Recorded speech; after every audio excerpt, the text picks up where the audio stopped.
करेंगे, जोड़ना होगा, घटाना होगा, गुणा करना होगा, भाग करना होगा। बस इसी में हमारा एक, जैसे हम गुलाब का फूल कहते हैं ना, तो गुलाब का फूल एकदम आ जाता है उसका इमेज दिमाग में। जैसे हम कहते हैं ना ताजमहल, देखो खट से आपके अंदर में एक ताजमहल दिखना चालू हो गया होगा। तो जो भी शब्द हम कहते हैं उसके पिक्टोरियल रूप हमारे क्या होते हैं, दिमाग में छप जाते हैं।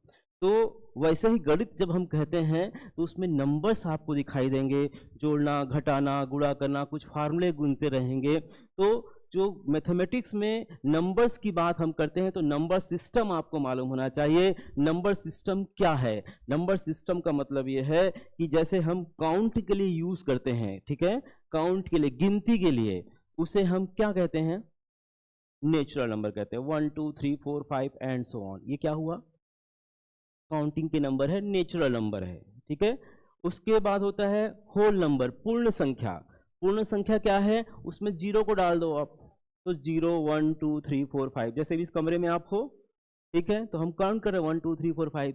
आप सब चले जाएंगे तो वहां पर क्या हुआ? एक एब्सेंट आया, मतलब एक खालीपन आया, उसको मैथमेटिक्स में शून्य कह दिया गया है, ठीक है। क्या कह दिया है? शून्य। अध्यात्म में भी शून्य कहा जाता है। शून्य का मतलब सत्य है अध्यात्म में। शून्य जो जीरो होता है, इसका मतलब क्या हुआ?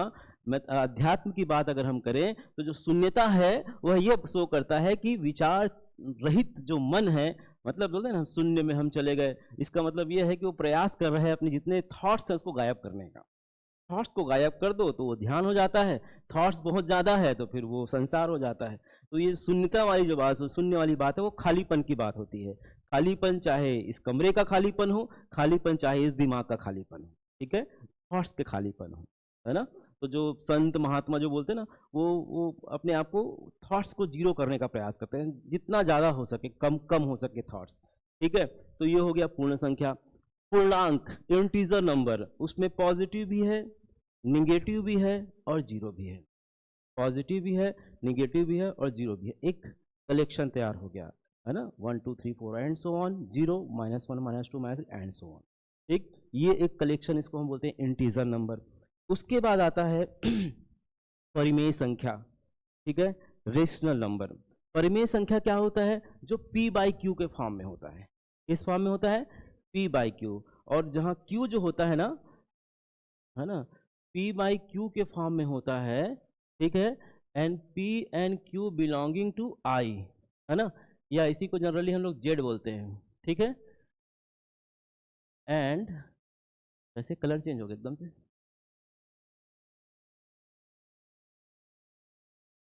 q is not equal to 0, ये कंडीशन हुआ, ठीक है।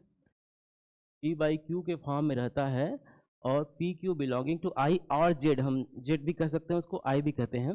एंड इसको मत देखना, ठीक है, मिटाने का क्या है,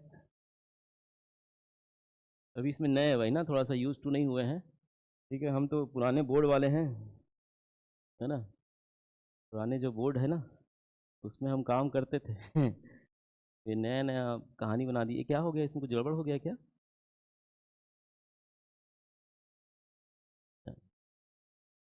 हाँ, तो p बाई क्यू के फॉर्म में P Q P and Q किसके मेंबर्स हैं? आई और या जेड के, इंटीजर के, हाँ जाइए।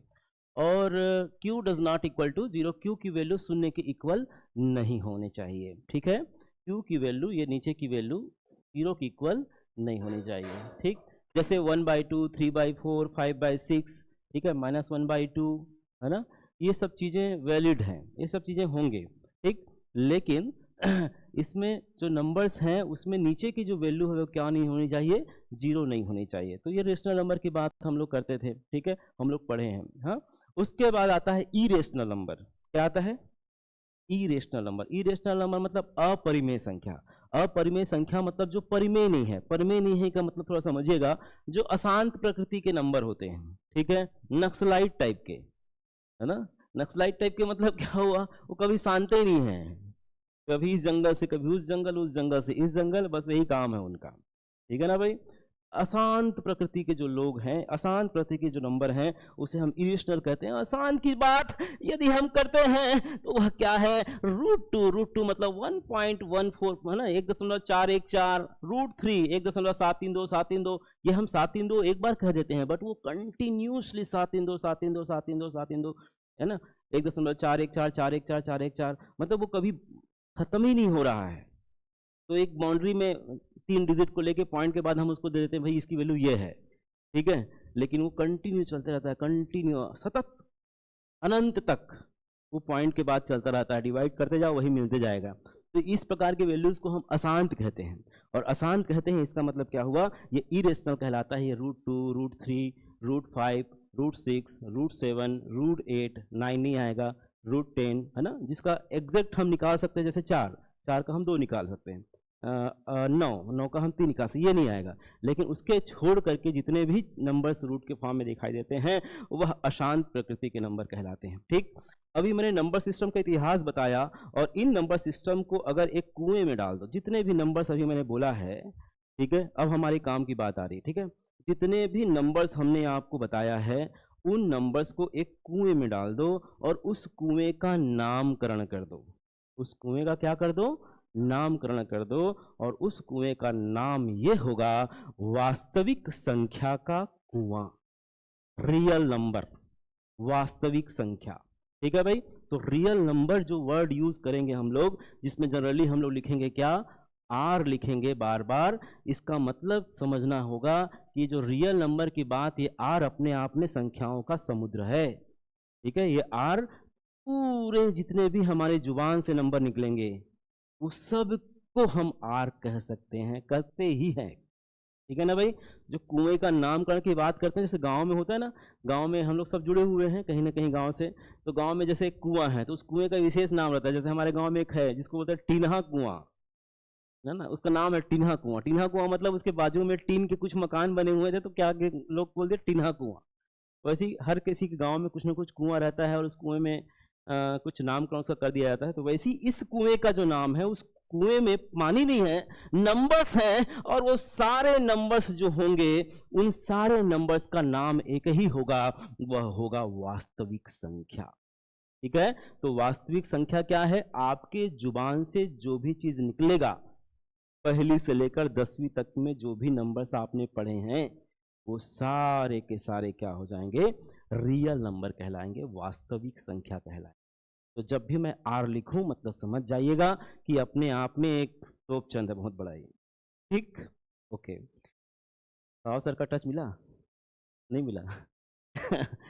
तो ये जो आर है, आर आपको समझ में आ गया होगा। अब जो आर की बात हम इसलिए किए क्योंकि हम जो अभी आपको पढ़ाने वाले हैं फंक्शन, ठीक है, बोलोगे सर अब त्रिकोणमिति फंक्शन का क्या काम, तो मैं फंक्शन इसलिए पढ़ाऊंगा क्योंकि त्रिकोणमिति में क्या होता है, sine theta, cos theta, tan theta, ये फंक्शन है ना, त्रिकोणीय फलन है ये। तो इस sine theta, cos theta, tan theta का जो डोमेन और रेंज वाली जो बात आती है वो पहले आपको मैं समझा दूं। तो उसके लिए मैं अब नंबर सिस्टम की बात किया, क्योंकि जब मैं डोमेन रेंज आपको समझा दूंगा ना तो आपको क्लियर हो जाएगा कि भाई इसका यहाँ तक हद है, मतलब साइन थीटा की औकात यहाँ से यहाँ तक है, उसके आगे वो नहीं जा सकता। मैं औकात समझाने की बात कर रहा हूँ, किसकी, sine theta, cos theta, tan theta की, है ना। इसकी औकात क्या है ये बताने के लिए मैं पूरी भूमिका तैयार कर रहा हूँ। मैंने आपको नंबर सिस्टम से ले गया, नंबर सिस्टम से लेकर के आर में लाके पटक दिया। ठीक, अब आर की बात हम करने वाले हैं। अब आर के बाद मैं एक फंक्शन की बात करने वाला हूँ। ठीक है, आर के बाद मैं क्या करने वाला हूँ, फंक्शन की बात कर रहा हूँ। मैं थोड़ा सा 5 मिनट और थोड़ा सा त्रिकोणमिति के बारे में बात कर लेता हूँ। त्रिकोणमिति क्या है, त्रिकोणमिति जैसे ही हम ट्रिग्नोमेट्री की बात करते हैं तो ट्रिग्नन मतलब त्रिभुज की बात होती है, मेटर मतलब उसकी माप, त्रिभुजों की माप के बारे में हम पढ़ने वाले हैं। जो ट्रायंगल होता है उस ट्रायंगल के मेजरमेंट के विषय में हम चर्चा करने वाले हैं। ठीक है, इसके एंगल्स के बारे में, है ना, इसमें क्या क्या चीजें हो सकती हैं वो सब के बारे में हम लोग चर्चा करने वाले हैं। त्रिकोणमिति का शब्द इतना ही हुआ। त्रिकोणमिति 3 ठो कोना होता है जिसको समोसा बोलते हैं, जिसको 3 कोना बोलते हैं, और 3 कोना में जो 3 ठो एंगल होता है उसी एंगल और उसके जो साइड्स हैं, उसके जो भुजा हैं, उसके बारे में ही हम मंजीरा बजाने वाले हैं। ठीक है, इस पूरे चैप्टर में, है ना, क्या क्या है देखो तो इसमें एंगल हैं और साइड्स हैं। ठीक, 3 भुजा है, 3 कोण है, और इसी 3 भुजा 3 कोण में पूरा त्रिकोणमिति की लीला समाप्त होगी। ठीक है, पिक्चर इसी में होनेगा। ठीक है, पिक्चर में जैसे टाइटल होता है ना, क्या टाइटल होता है, एक आठ नाम बताओ पिक्चर का, एनिमल, है ना। एनिमल नाम से स्पष्ट है कि इसमें पूरा खत्म है कहानी उसका। ठीक है ना, पूरा एनिमल ही है वो, है ना, मतलब नाम से